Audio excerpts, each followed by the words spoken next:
Well, welcome everyone. As we said, I'm Olly. I'm one of the founders of Fruitful Work, and we've been going 3 years. I've been full-time on it for the last 18 months or so, and we're here to entirely change the narrative around career choices and how students should approach their careers, how they can use their careers to really just make the biggest impact we can for Jesus. So I really do believe that as a result of God kind of working through our ministry, we'll be able to see millions of disciples made. And this seems really bold and ambitious, but if we look back to the 18th century, hundreds of millions, maybe even billions, owe their faith to the actions of men and women back in that century, often based in the UK. So we look at someone like William Carey, who effectively founded the entire modern missions movement. I think it was, I forget the exact date, maybe it was 1740, 1780 or something, wrote a book and an essay, and that kind of spurred so many missionaries going out to Africa, to Asia, and because of that movement, so many people now consider themselves Christians. Then we look at people like Wesley and Wilberforce, who travelled up and down the country, preaching often to maybe 10, 20,000 people, or Wesley and Whitfield, at a time. Of that, so many people managed to hear the gospel, not just in the churches, but out in the coal fields all over the place. Then we look at the Wilberforces, who, so Wilberforce himself, he campaigned against slave trade, all out of a passionate kind of position from his Christian faith. And because of that, we saw the slave trade ended eventually across the world. So this whole generation it was firstly absolutely fueled by prayer, and they won this battle through absolutely waging war in the spiritual realm. But another thing they did was they're actually out there in the world, building God's kingdom, doing all they could in the areas that they were kind of best equipped by God. And what we as Fruitful Work are about, and actually as really is CFI and lots of these other organisations, is we're trying to raise this next generation to go all in for Jesus with their careers. So we're trying to shift the entire narrative around careers from something that you do to something that actually we can make the biggest disciple-making impact for Jesus.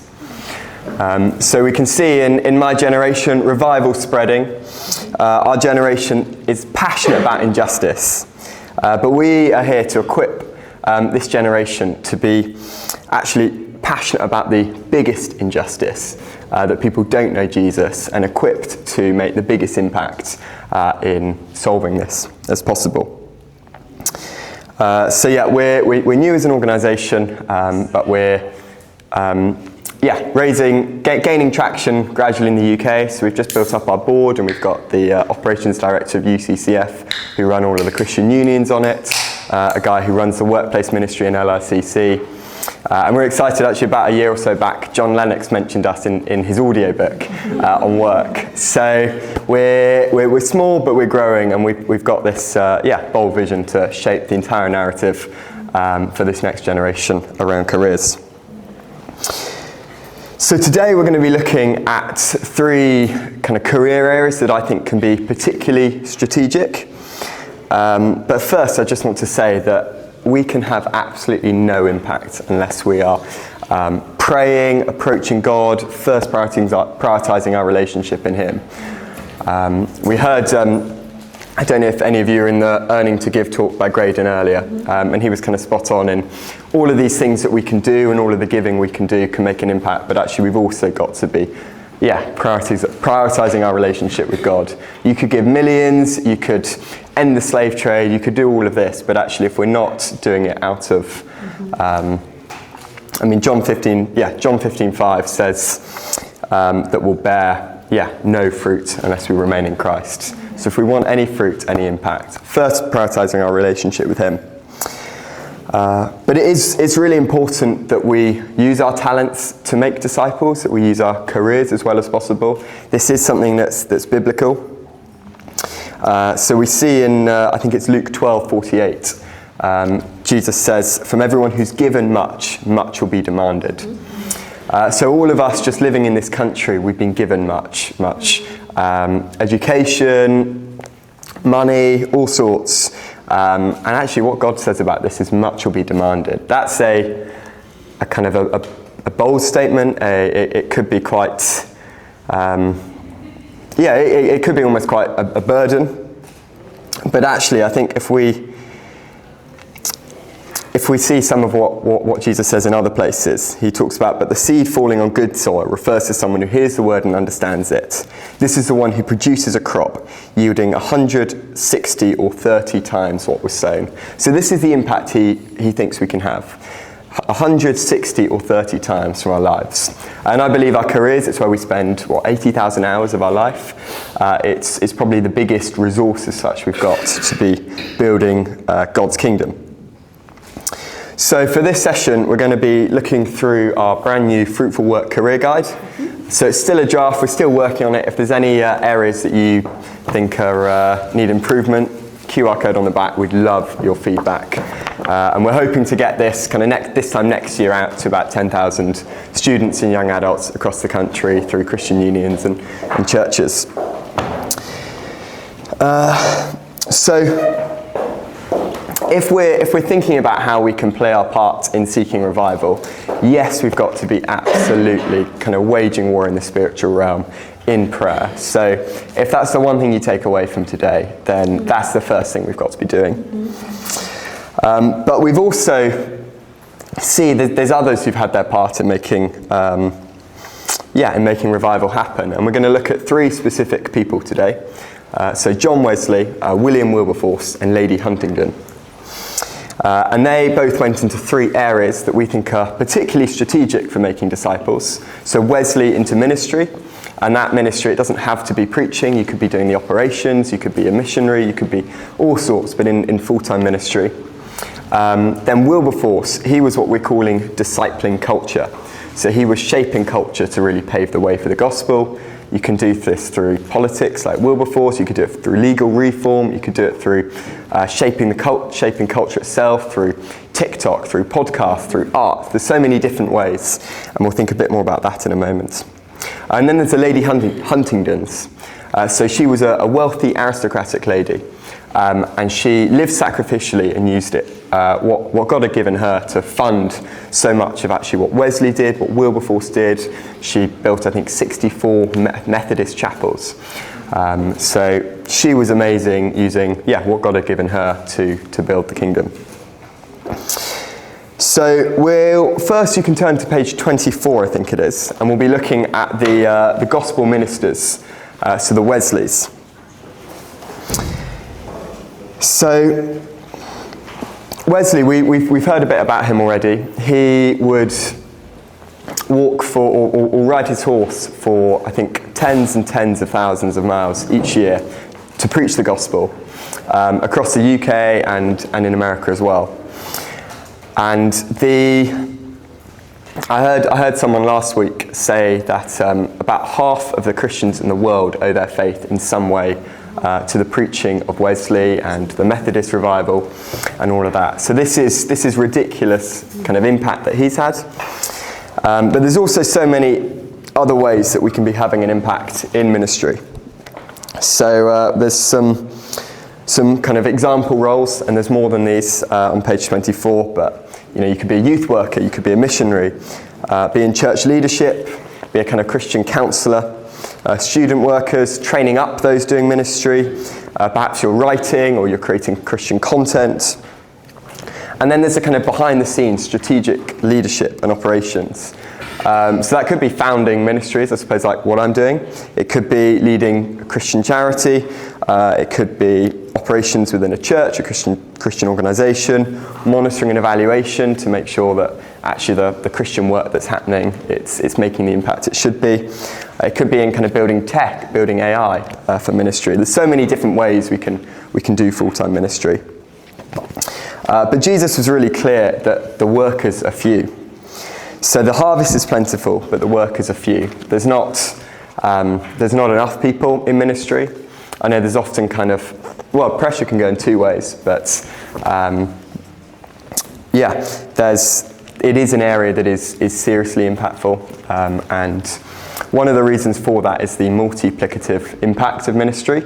So a single pastor might be able to disciple hundreds in their church across their lifetime, and they could then be raising up the next Wesleys, the next Wilberforces, the next Lady Huntingdons, and those people themselves could be then making an enormous impact.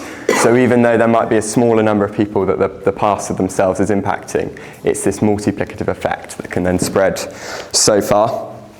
And throughout the Bible, we see so many examples of people in this full-time ministry. When I first stepped into Fruitful Work and was fundraising for my kind of role, I felt a bit guilty, almost like I was begging people for funding. But we see straight from the Levite tribe, there's a whole 1/12 of the Israelites don't have any land, and the tithe goes to them, and they're set apart for priestly duty. So it's absolutely biblical. We should be doing it. We shouldn't be afraid of it. And it's described as a particularly noble task to desire in 1 Timothy 3. So it's really honoured by Scripture.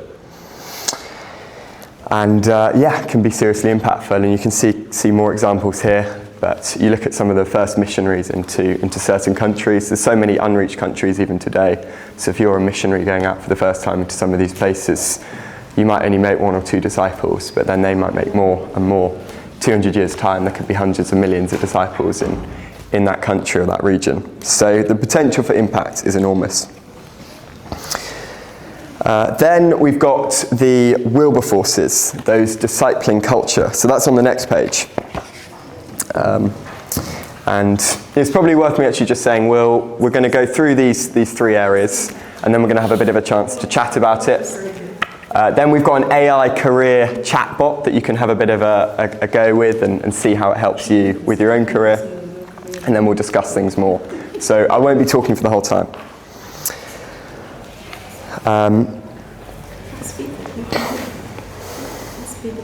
But yeah, these disciples of culture. So we see Wilberforce put kind of 2 things forward that he said he was really passionate about. He said, God Almighty has set before me 2 great objects, the suppression of the slave trade and the reformation of manners. So the reformation of manners, he felt, was kind of shaping society's view of God, back to Christian values, back to believing in him, and he thought that only kind of the love that flows from Christianity could change the world, could bring an end to the slave trade. So following kind of what Wilberforce is thinking about, we've come up with this category that we're calling disciples of culture. And the definition for this is creating a culture which helps make disciples. So making disciples, it doesn't happen in a vacuum. There's all of the media, the culture around us, what we see on Instagram, what we're taught in schools, what we hear from our politicians. All of this impacts just the day-to-day kind of disciple making of us as individuals, of all of the people around the country. So by strategically shaping institutions, ideas and public discourse, we can then enable the kind of disciple making of others to happen much more effectively. So this is what we mean by discipling culture. So that's whether you're going into politics, education reform, media. It could be thought leaderships, going into think tanks, showing the importance of perhaps Christian values within the secular world. Or this cultural influence. So it could be going and doing Christian art or social media, blogs, song, you name it. There's so many areas where people can make a huge impact, and not necessarily by being you don't need to blog on Christianity, but you can bring it into your blog on whatever you want, but just show that actually these Christian values, Christian ideas are so important, and that will warm people's hearts towards the gospel. And biblically, we see people like Daniel using his position to shape the kind of whole discipleship of his nation, or the nation he was living in, after he was in the lion's den, putting God first. The king himself commanded everyone to worship God. So he found himself in this position of influence and used it to share God's kingdom. Similarly, we see this in Nehemiah. And one example I've got of someone I know who's trying to disciple culture is one of our trustees of Fruitful Work, actually. He's founding a film company to release a film on Eric Liddell. and it's a kind of sequel to Chariots of Fire, and it's designed for a secular audience, but very much to get kind of Christ out to the masses. So he's trying to make a proper feature-length film, raising I think it's 25 million or something to do this, and it will be a profitable thing. They think they'll make their money back, they'll make profit, but they'll be able to shape the views of so many people who kind of understand actually why Eric Liddell did what he did. So that's a really great example of discipling culture. Great. And then the third area, who was in the talk next door just now on earning to give? We've got a few of us. Brilliant. So this is that kind of the next area. It's called gospel patronage. And these are people who might be seeking higher earning careers, but are really using it, they're living sacrificially, they're using it to fund the gospel. So I give this example of Lady Huntingdon. You've got an image of her on, I don't know what page that is, 29. And she opened up her home to aristocrats to share the gospel with them. She funded so much ministry. There's churches to this day which are kind of part of the denomination she somewhat founded. And she was just amazing in using her wealth to bring the gospel. Similarly, there's a guy called John Lang. So I don't know if any of you have ever driven on the M1. Put your hand up if you've done that. Okay, there's definitely more of you than that. His company, Lang Construction, they built the M1, they built the Severn Bridge, they built Coventry, the cathedral, they built tens and tens of thousands of homes. But before all of this, he said to God that I'm going to make you a partner in my business. And he committed to living off the salary of a middle manager for the rest of his life and giving half of the funds he got from his company and giving it to Christian ministry. And the other half he'd save, invest into the company. And eventually, when he died, he had, I think, £271 in his bank account. And he'd given it all to ministry. So if you know of the NIV or the ESV Bibles, they were all kind of help prepared in Tyndale House in Cambridge. He funded Tyndale House. He funded enormous amounts of UCCF, the Christian unions. I do a lot of work in a youth ministry called Urban Saints. He funded an enormous amount of that. Just churches all around the place. There's one just 10 minutes down the road from me. He funded that one. So he's used his position as a kind of wealthy construction business owner to fund gospel ministry. But I think gospel patronage, it's a way that we can all have an enormous impact. We don't need to be on enormous salaries. Even someone working as a plumber earns huge amounts actually in the UK. And by giving effectively, so not necessarily just giving kind of to the nearest charity, but being really strategic about where you give, you can make a huge impact. If anyone was here yesterday, one of actually our Fruitful Work co-founders, Ed Michelson, was talking about 500k churches and his charity planting churches in India. That costs, I think it's £700 a year for a full-time church planter in India. So you could live on 60, 70k. You could then give an enormous amount, give 30, 40%. So cap your income on what might be the median salary, and then you're able to fund 20 or 30 gospel church planters by giving your money strategically and sacrificially. So those are the three areas. And actually, I forgot the biblical precedent behind gospel patronage.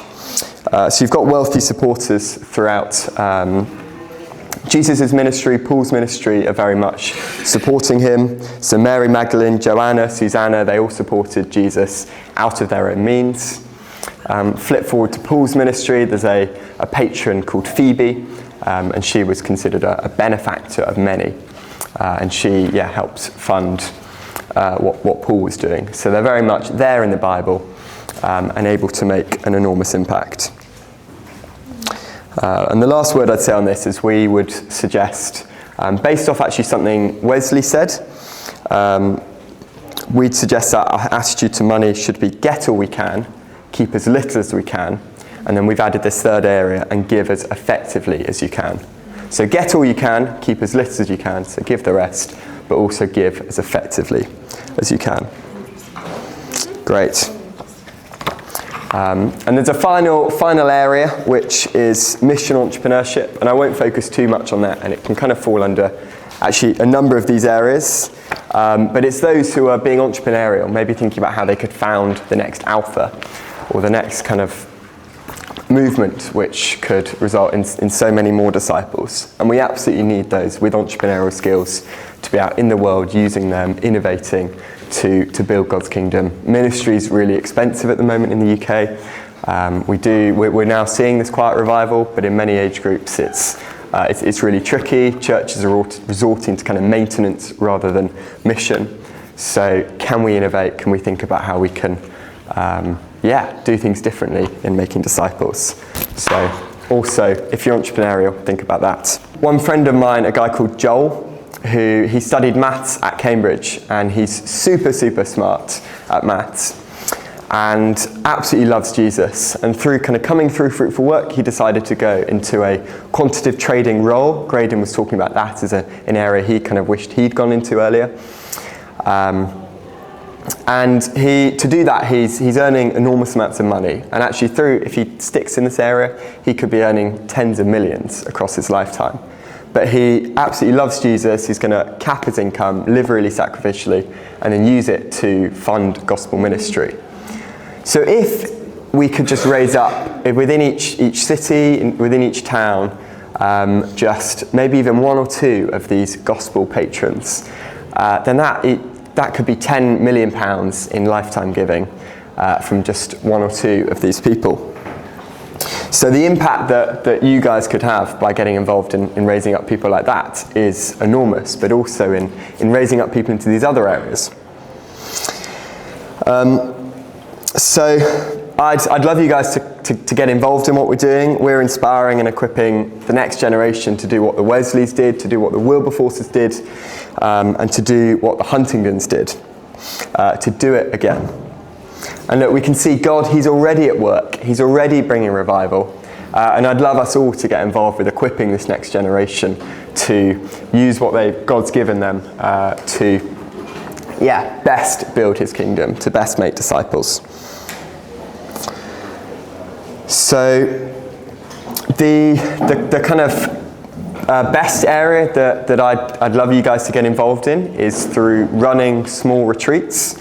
So this is the area that we're going to be really pushing in Fruitful Work going forwards, but is running retreats that might be for between, say, 6 or 12 young adults, and someone would, either their house might be a 3 or 4 bed house, and they can invite students in. Students are very happy to be on mattresses on the floor. You don't need loads of beds. Open up your house to them and facilitate discussions and sessions around actually how we can go all in for Jesus with our careers. So initially we're going to be facilitating these as Fruitful Work kind of in person, but we're hoping to build some video resources so that anyone can go and run retreats like anyone can run Alpha. And there are maybe a 36-hour retreat. We'll have about 6 sessions, lots of discussion. So we found that as people chat these things through, as they think about what it looks like to use their careers for God, their money for God, students really do shift their choices. So just through running one of these retreats, you might well end up shifting an entire trajectory of a student's career into maybe someone who can go and be the next Wilberforce, go and completely shape culture to really pave the way for the gospel, all sorts. So I'd love you guys to get involved in that if you're keen. We've got a QR code that will come up in a moment to register interest. That's not committing yourself to anything. That's just being potentially able to do it. We're also hoping to get people who they might not have a home that they can facilitate these retreats in, but they might know someone in their church. They'll partner with someone who's got a home that's big enough for this to happen, but they might have access to young adults through their church. They might have friends, or you might want to kind of speak to your student pastor and say, hey, I'm putting this on. I'd love you to invite a few people along. So you don't need to know young adults yourself. You can so long as you know people within your church, you do. But it's a real pilot for us as well, so we think this could be a really great way of getting our ideas across the UK and beyond, and we'd love you to get involved in that. And we've ran one of them, I suppose, with a guy called Frog or Ewing. He's married to Amy or Ewing. We did that up in Edinburgh, and that was really great. And actually, off the back of that, JJ, who's Amy and Frog's son, he wants to start a kind of fruitful work group up in St Andrews. And if you want to come on a retreat, we've got one coming up on the 2nd to 4th of January in Guildford. There's still, I think, a few slots on that, so would love if you kind of consider yourself a young adult, then come along to that.